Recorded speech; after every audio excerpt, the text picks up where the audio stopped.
Right after the curfew ended early hours of this day, the life is back to the streets of the Iraqi capital, Baghdad. As you could see behind me, if my cameraman could show it, car traffic is back on the streets, and people, after 2 days, almost 2 days of curfew, now back to shopping and their daily needs. Most of the shops here in the Karada district of Baghdad, which is usually a busy shopping area, opened here today. And at the evening, of course, this area will be full of people since it is one of the main shopping areas. And Baghdad has 5 main bridges that connects the western side to the eastern side, with the exception of 2 of these bridges. 3 bridges are fully operating, but the rest, I mean the 2 Sinek and the Jumhuriya bridge, which are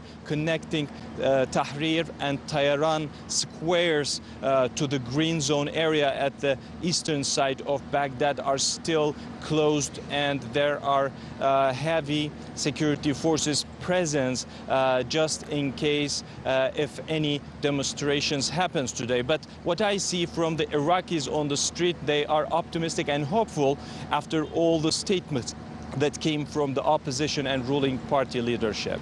What about in the rest of the country, though, Can? Okay, because Baghdad is obviously probably the most important location in terms of the protests that have been happening. It's the center of power. But in the other provinces to the south of the country, what is the situation there? Are those people in union with the protesters in Baghdad as well? Are they speaking with one voice?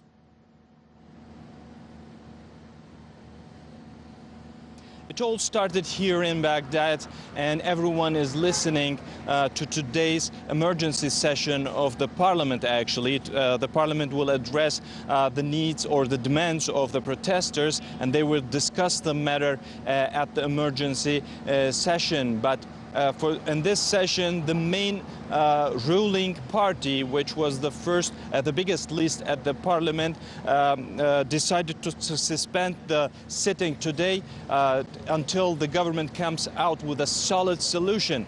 And some other Shia ruling parties or main parties supported the act as well. And another bloc, a Sunni bloc led by the Sunni politician Usama al-Nujayfi as well, decided to suspend the sitting, and they actually called the government to resign, and they are calling together with the leader of the leading ruling party, Muqtada al-Sadr, and his Sairun movement. They are all asking for the resignation of the government and going to early election.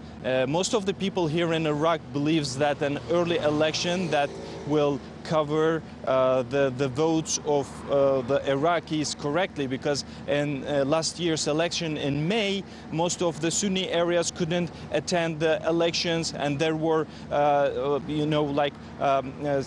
talks about frauds, and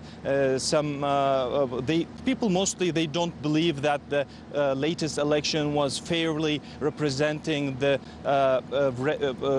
vote of the real Iraqis. So most of the people believe if a new election happens with the observation of the international community and the United Nations, that will solve the problems better and with the support of the people as well.